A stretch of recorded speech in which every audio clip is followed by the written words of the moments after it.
Good morning, you lovely West Ham fans. It's Nick from Claret and Booze, a very well rested Nick from Claret and Booze. I've not been sleeping well for about the last week. I went to bed at about 9 o'clock last night and I woke up at 7 this morning. I feel fresh. I'm back, baby.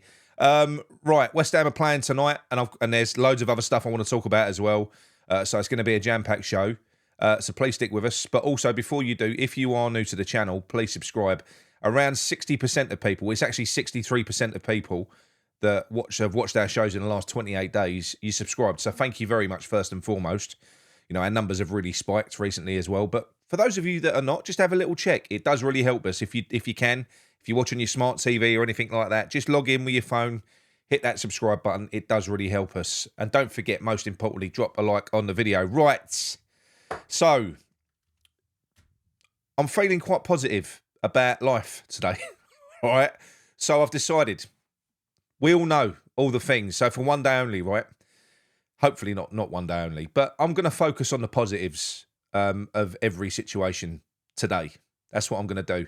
I'm going to look at it and give myself and hopefully quite a few of you some respite from the misery and the trepidation and everything else. I'm going to do my best anyway, you know.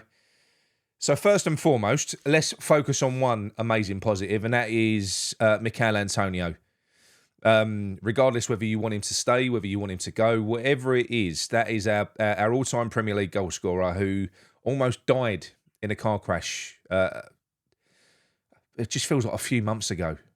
And he's back and recovered and scoring again. Scored 2 goals for the under-21s against Boreham Wood quicker than the likes of like 23-year-old Jimmy Somerville. It's mad. Absolutely mad. It's a real, it's a beautiful story. He must have worked so fucking hard to get himself back into any condition. When you look at the mess that he was in, he couldn't even walk. He must have worked so hard to get himself back. So much drive, so much appetite to still play football, and he's still in Claret and Blue. It was nice to see him still in Claret and Blue. I know that our future, obviously, Antonio isn't part of our future. But he is a big part of who West Ham are and have been for the past 10 years. And I don't think the story's over yet. I'd like to see him. I would like to see him back for next season. I'm not saying in the starting lineup, but if we're going to have someone sitting on the bench as opposed to the bloke that we've all been talking about for the past week, I know who I'd prefer. Michail Antonio, he's got the heart of a lion. He's proven that with how he's recovered. He's scoring goals already. We don't know what sort of levels we're talking about here, but if he's made strides like that to get to this stage, then, you know, I wouldn't put it past him. And he is a physical freak. He is. Let's face it. What he's capable of, we just don't know. He might even come back to an even better version of Antonio. So, look, Mickey, well done, mate. I'm proud of you. Yeah, and I hope you do sign the contract or you get given a contract that you want so that you can stick with us for another year and we can actually give you the send-off that you deserve because you haven't had that send-off yet. You haven't. We didn't get a chance to say goodbye.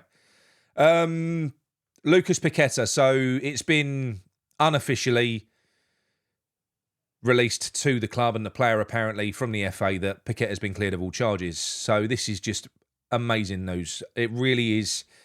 And I'm going to focus on for the player here because there's certain players, whether Paqueta now stays or whether he goes, like the bloke over my shoulder, some players never leave West Ham.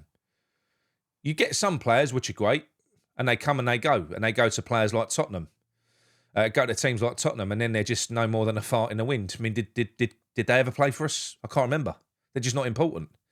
Lucas Paqueta, if he stays with us for next year, he'll be a legend of mine. Anyway, he will be, especially with what he played a part in with the final. You know, giving us our first trophy in 40-odd years, similar to Bowen. He put that pass through, and the way he's dealt with everything, he's innocent. The way he's dealt with what the FA have put him through for the past 2 years is unbelievable. He's never hit him once. He's really tried. He's had pressure from our own fans who have been on his back. He's had pressure from everywhere. He's had his character ripped apart. But you can't keep a good man down. And we didn't. We saw it all build up to a head against Spurs when he broke down in tears. You can only imagine the pressure, especially if you're innocent. You can only imagine the pressure that he must have been under. He was at the peak of his powers. We'd just won a European Cup. You know, he'd finally cracked it in Europe and he was going to go and get that massive move that he deserved. And he would have gone with our blessing. Unlike Declan Rice, who went to Arsenal, he would have gone to Man City with our blessing. And he had that taken away from him. But his career ain't over yet. His career now is just starting, and I hope that he sticks with West Ham this season for him and for us, because he knows the club. He knows it.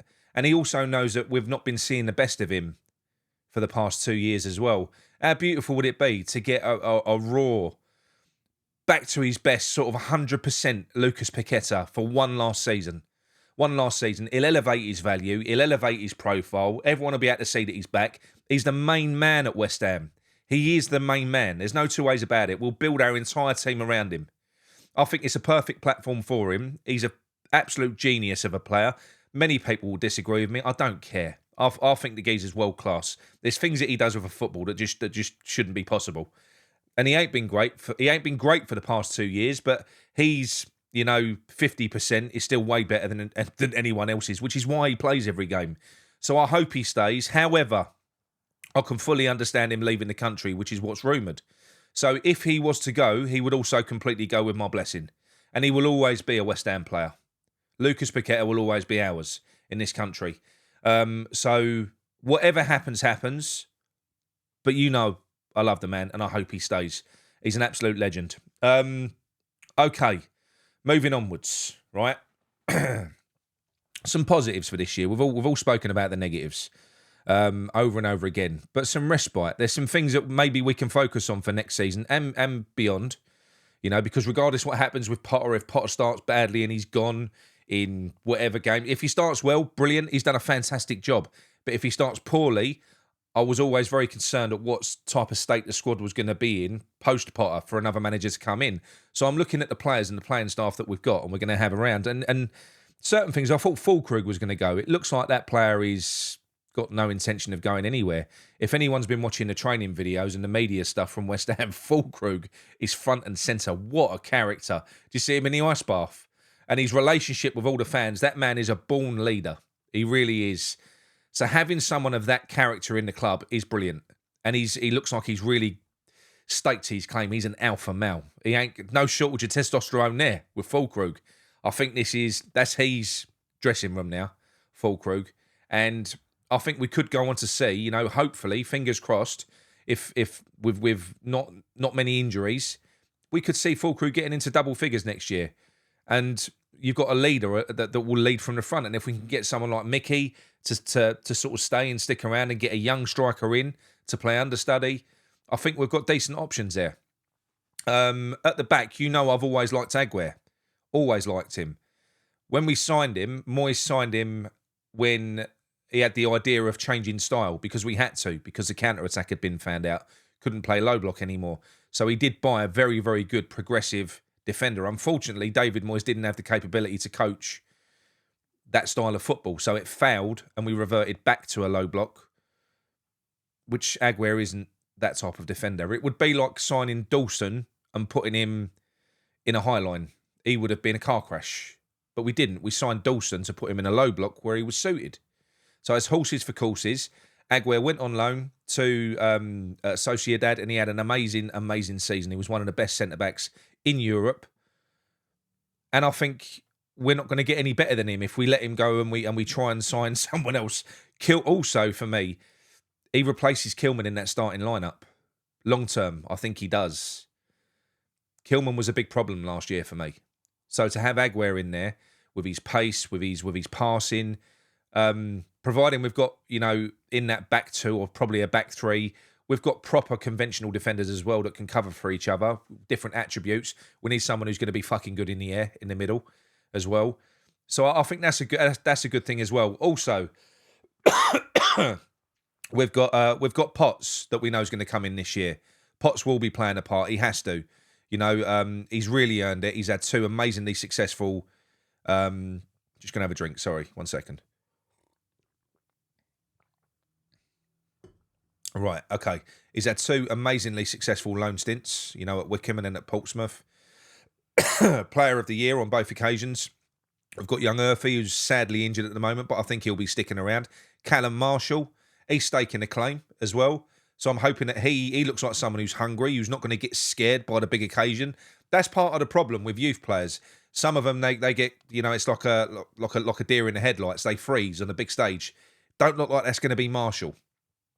So I'd like to keep him around and build on whatever momentum he continues to build in this pre-season, because I think we're going to see a lot more of him. We've got Guilherme still going to be here as well. Now, Guilherme, he had his introduction into the Premier League last year. It was awful. He got no minutes. They didn't build on. They didn't even build on anything when he had a good, positive performance. And a young kid in a foreign country where it's looking like your compatriots might be moving on as well, you could forgive him for taking an option and going back home with his tail between his legs. But Guilherme has said, no, I want to stay and make this work. He wants to make this work. So that shows the character of that boy. And that lad is the fastest player in our club. We just haven't seen it yet. He is rapid. Also, if you listen to Tim Vickery when Guilherme first come over, he said that Guilherme is going to be a central midfielder. He said he's not yet. He said they always start out on the wing, these players. He said, but when you look at his attributes and the way that he's rated and everything about his game, he said he is going to be an absolutely top-class central attacking midfielder. So that could be something that we're looking to do this year, which we're going to have to, because if he's going to play, it ain't going to be as a winger. Wingers are gone, The wingers are going to have to turn into 10s or wing-backs or forward, or a centre forward. That's the option. Also, my wild card for this season, everyone. You're going to laugh at me, right? Maxwell Cornet. I reckon we could be about to see the re-emergence of Maxwell Cornet.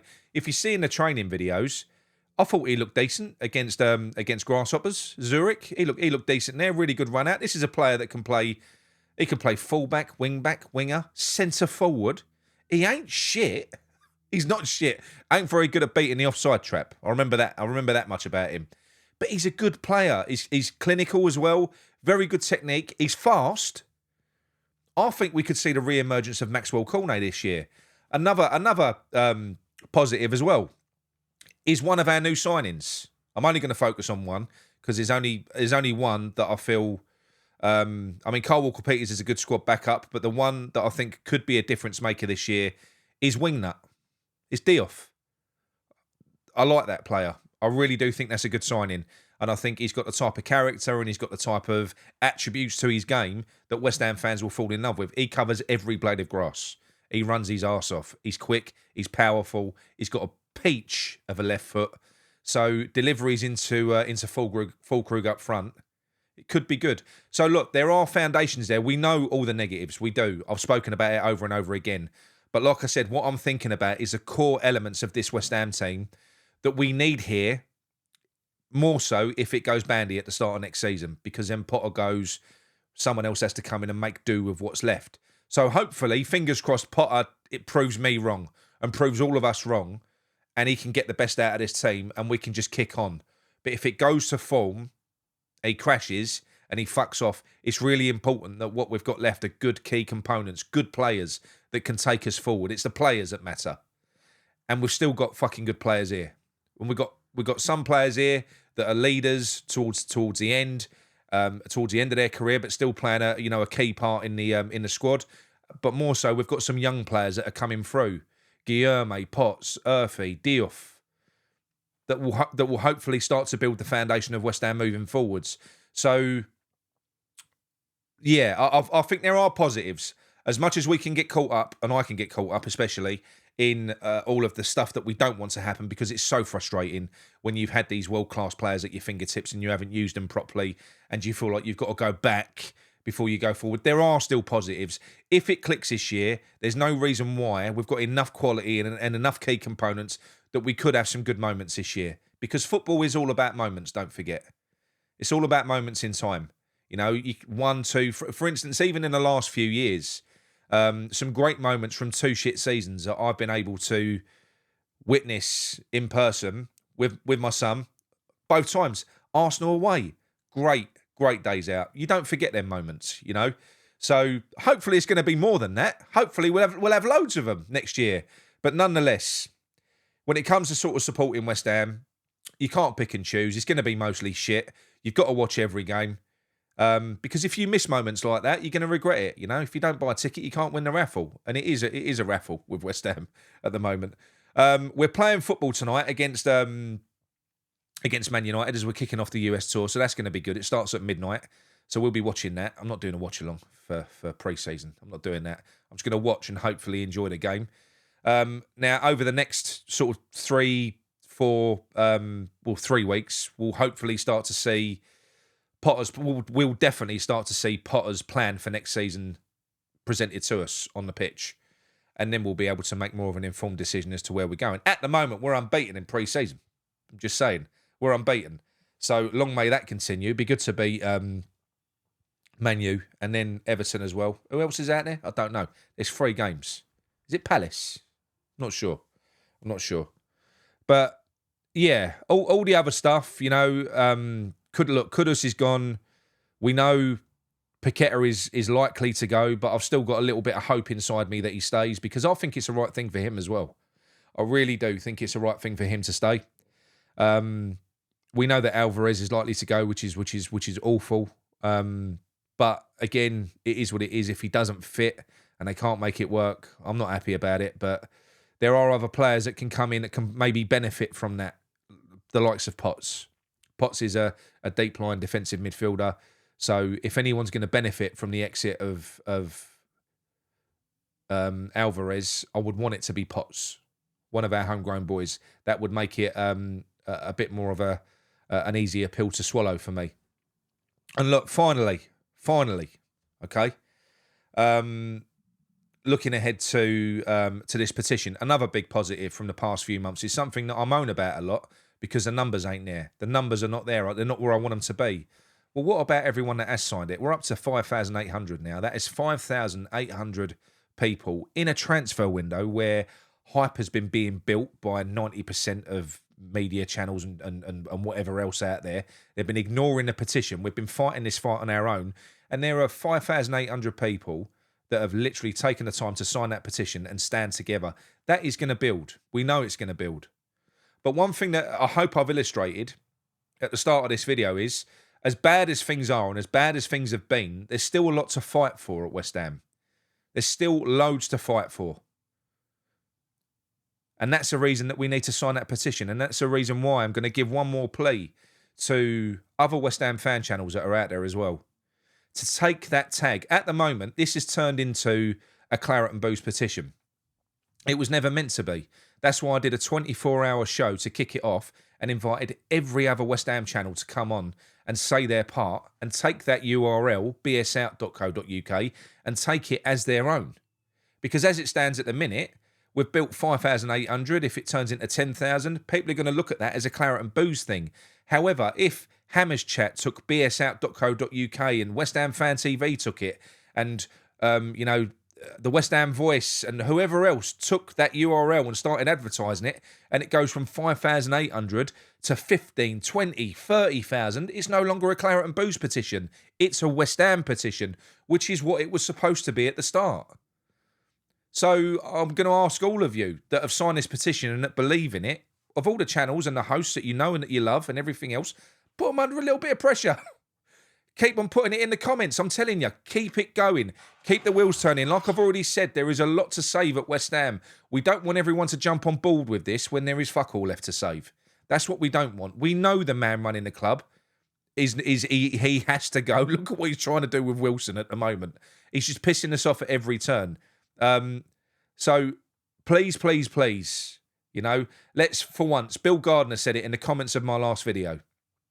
He said, I long for the day that all West Ham fans can stand together again. And that's a big issue. That is a big issue that we've got at the moment. I don't think, if I'm honest, that social media channels in, like all the different YouTube channels out there, if they were to stand together, then they could bind a big chunk of the West Ham fans in unison. They could. But the issue is people operate in silos. And West Ham fans end up tribal, connected to one channel. I like you, but I don't like you. So you end up with different teams within the fan base. The reason I did this and I designed this, I genuinely thought that it would bound a lot more of the West Ham media channels together on a common goal. I genuinely did. It is a problem. when egos and hosts of different channels and different communities, you've effectively got your own community within West Ham. Well, this is an important thing for us all to do, and I don't want this to be looked at in 2 months, 3 months' time as a claret and booze petition. I want this to be seen as associated with whatever channel that somebody saw that petition, they signed up. Oh, I saw it on Emma's chat. Oh, I saw it on West Ham Fan TV. It's a West Ham fucking petition. That is what it is. Like, I've got to go. My missus is trying to phone me. I've got to go and unload the shopping. All right, but that's what I wanted to say.